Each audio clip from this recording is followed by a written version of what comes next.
Welcome, everyone, to A Mexican and a Redneck Father the World. We are your hosts and surrogate fathers, Juan and Ben. Today we'll be discussing the role of a husband. The role of a husband, Ben. I don't know what to do. Tell me how to be a husband. Oh, it's a little bit late for that. It's 12 years. There's still time to Nah, grow. there's still time, I guess. No, we want to talk about this. This is gonna be pretty just a thought provoking episode. Maybe Provoke my thoughts. provoke it. Tickle them. I'm gonna tickle your thoughts. Put your I'm gonna put my fingers in your brain and tickle your thoughts. put your words in my brain and tickle my thoughts. So we just did the podcast as far as do you like your kids? And it really got me thinking as far as like how that ties into the role of a husband. And I remember growing up as a kid, I grew up Catholic, and I was taught, it's like, hey, if you want to have sex, you got to get married. So I was like, oh, so then, the purpose of a husband is like, you want to get married and have a wife so you can have sex, GFS, guilt-free sex. Like that. But no, that's not it. Because then you're thinking about self. But the role of a husband, if you look at from an agricultural perspective, husbandry is the practice of caretaking for the land. And I just been thinking about that, how those words are so similar, husband and husbandry. So a husband is you're a caretaker. You're telling this you're telling this young lady, you're telling this woman, hey, come with me because I will be able to take care of you. I want to help you develop. It's not come with me so that I can, have sex with you, but you're basically putting yourself in the position to where you're going to be producing something better than what's currently there. So you're saying in husbandry, it kind of goes back to that statement of being a servant leader. Yes. You have to till the land, plant the seeds, water the seeds. But while you're doing all this to grow these vegetables in your gardens, as you grow those gardens, the earth is giving you the good soil. It's giving you the sunlight. It's raining with your watering and irrigation. And what happens is together you get this harvest, this bounty, and then you can just eat and be full. Yeah, but yeah, that's part of it. But then too, like really the role of the man in that situation is to protect the plants from the elements, not to make sure they don't get overwatered, to make sure they don't get overheated, to make sure that the predators, the birds, the bugs, whatever, don't ruin the crop. Because as far as like you can have really good soil and a really good ground, but then and plant it, and you can have a really good crop. But if you don't take care of if you don't protect it from the elements, if you don't protect it from the attacks, it's your harvest could be ruined. So you can go into the situation where you can go into a marriage where it's like the ground is perfect. It's tilled. It's it's full of nutrients. For all intents and purposes, you should have a great marriage. It's just going to be amazing. But then the cares of the world come in. The birds, the distractions, the little pebbles in the ground that causes that causes you to become irritated, come in and can destroy what should have been an amazing harvest. So the role of a husband, yes, is to be a caretaker, but you're also a protector. When you see that weed that's growing up, it's your responsibility to root that out, cut that out. And a lot of times, which goes back to servant leaderhood. So, I'm sorry, I can't talk. I'm running out of caffeine. Servant leadership. If you see something that's coming into your household that's attacking it, how many men just sit back and be like, "Well, I'm just gonna let it ride out." And if you put it in nature, if you see a weed infestation coming into your harvest, what's going to happen to that plant? It's going to die out. The weeds are going to choke it out.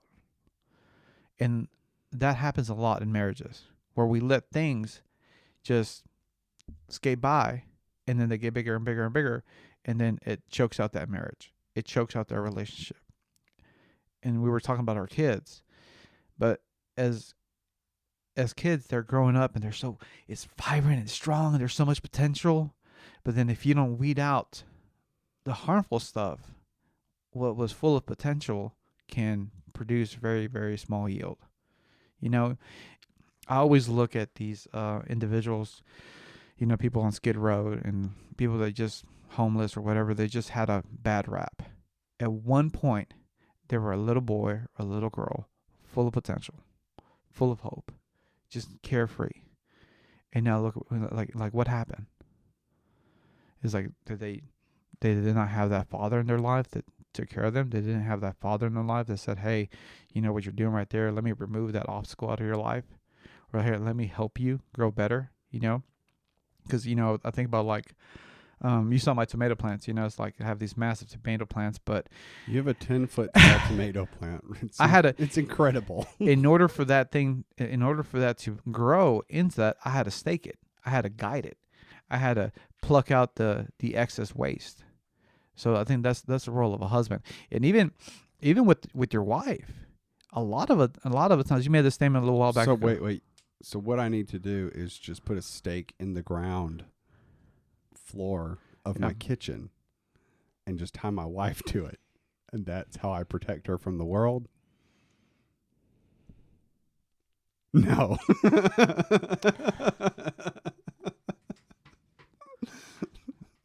Is that We want to thank everyone for listening. We're just kidding. Don't do that. That's wrong. Don't tie your wives up. I mean, I get, you know, some people might do that. That might work Don't in do some that. places. I don't know. I don't think that really works. Some I think, elements of the marriage. you know, I mean, there is a little bit of dang it. Can't talk today, Ben. What's going on? You would think that 45 minutes of sleep would be plenty. I don't know. All right, let me gather my thoughts. They're gathered. Sorry, guys. This is a little bit all over the place. So I think that yeah, there has to be some staking as far as in the marriage. You know, not figuratively, but you know that word. What's the word I'm trying to say? Metaphorically? Yes, there you go. Dang, English is hard. You know what? Just stop and do the whole thing in Spanish. But as far as like if you know, within your marriage, you have to put those boundaries in place to protect your family, to protect your marriage. So yeah, there's certain things that you put up in place to like they're going to safeguard your marriage, your wife from something that can harm her. And it's like, you know, if you're in a situation where you don't like your wife, you're like, oh man, it's like, why don't you like her? Have you not done your job? Have you not developed the environment where she can actually grow and flourish and become the person that you married initially? Like, why do we get married? You know, a lot of guys, we might just get married because like, oh, I was horny and I want to have sex. Well, that's probably a bad motive to get married, you know. But if you're married to the individual, and when you go back to that moment, and it's like, man, there was just so much potential. I saw us doing things together. I saw us just conquering the world together. What have you done to actually be able to do that? It goes back to gardening. Like, I love that analogy. In the beginning of the season, you plant all these plants. Like, oh, I'm going to have tomato plants. I'm going to have pepper plants. I'm going to have cucumbers. And I'm going to have this great, great yield. You know, and you do all the work initially. And initially spring. But then middle of summer, oh, it's too hot. I'm not going to worry about it.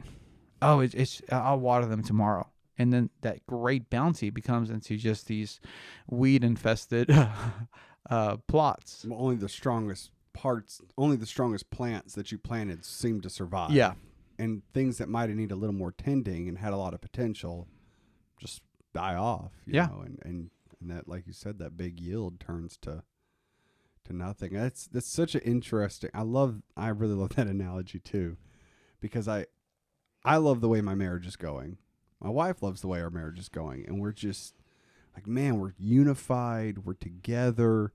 This is the marriage we always hoped we could have. You know, when you're young and you're trying to, you say, I want this person's amazing. I see their potential. I love who they're going to be. I'm gonna, you know, and I would say, not throw the dice and take the gamble, but I'm going to invest into this person, you know, and I'm going to marry them.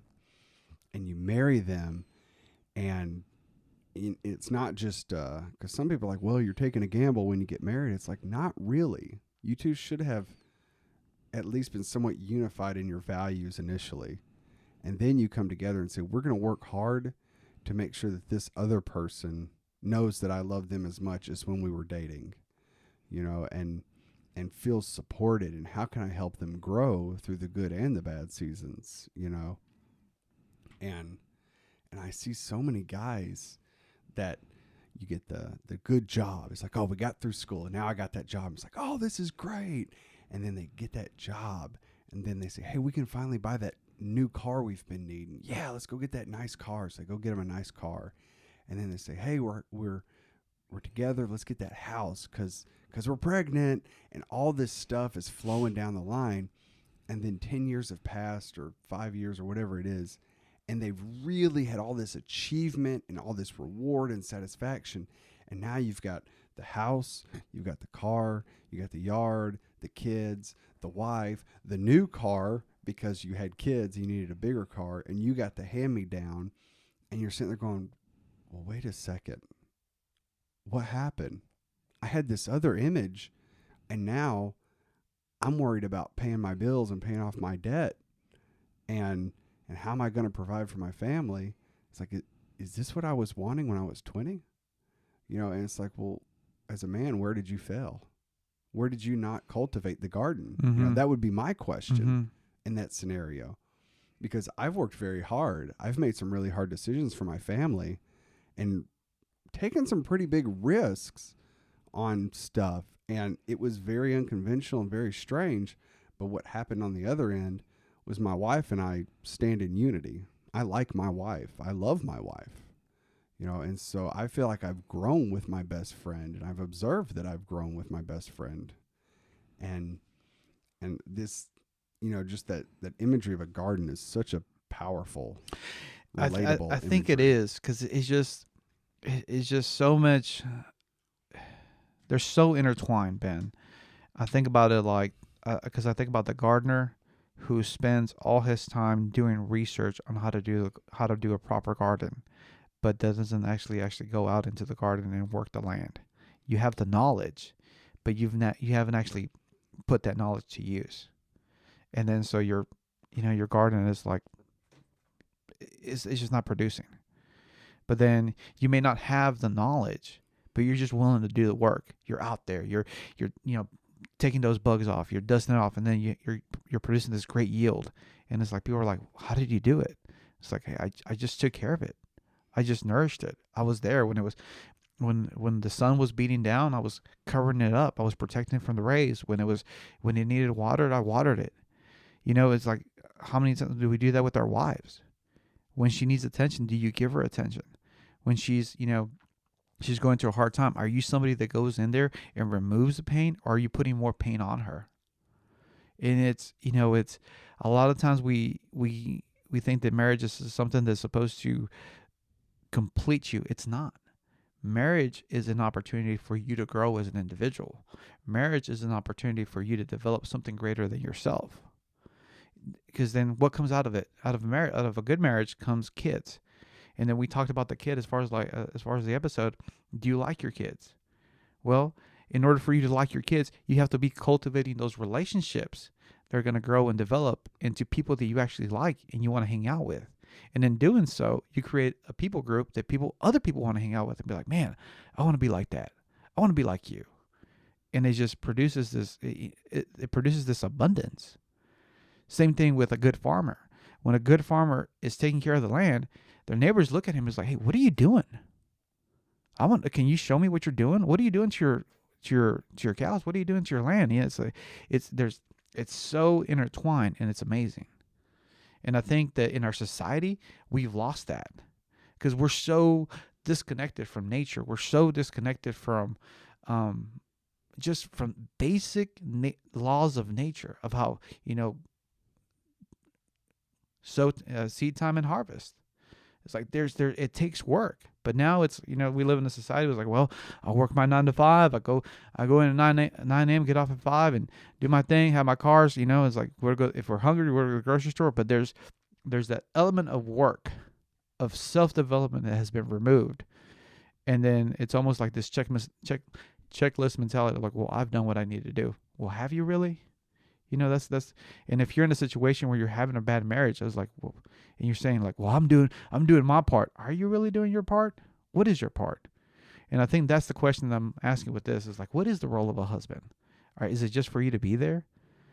But it comes back to that personal responsibility. If you're the husband, that household, that wife, she's your responsibility. If you're in a relationship that you don't like being in, it's your responsibility to change that and make that into a better relationship. Do you agree? I totally agree. It is definitely our job to step up and say, hey, I'm going to be the man here. I'm going to lead. I'm going to be the alpha male. Going to be the alpha. Alpha, not the beta. It always comes back to that, doesn't it? I mean, there are core principles you have to follow. The world has set rules, right? We have a physical world. We have a social structure. We have rules that are put in place. And there's some things you have to follow. So as a man, you have to step up and make the best decision for you and your family.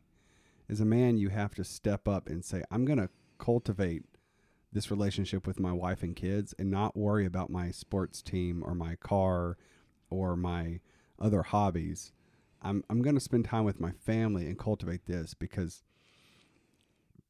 people ask me like, well, do you like to do cars? Do you like sports? I'm like, no, I like to spend time with my family, because this is going to go.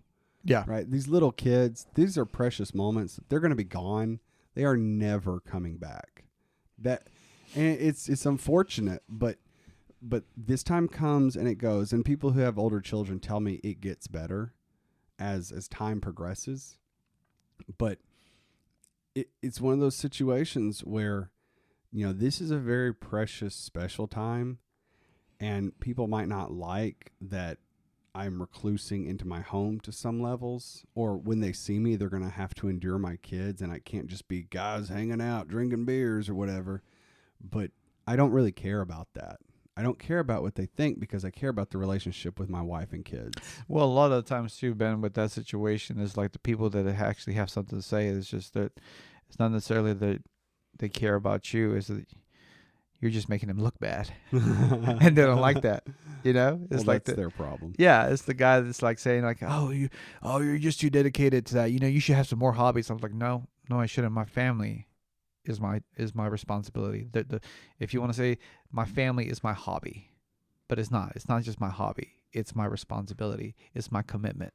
When I said I do to my wife, I didn't just say I do to her, but I said I do to my kids, my grandkids. I want my grandkids to be able to look back and be like, man, Pop, or whatever they call me, be like, he was a good man. We had a good man in our lives. And for that, I'm grateful.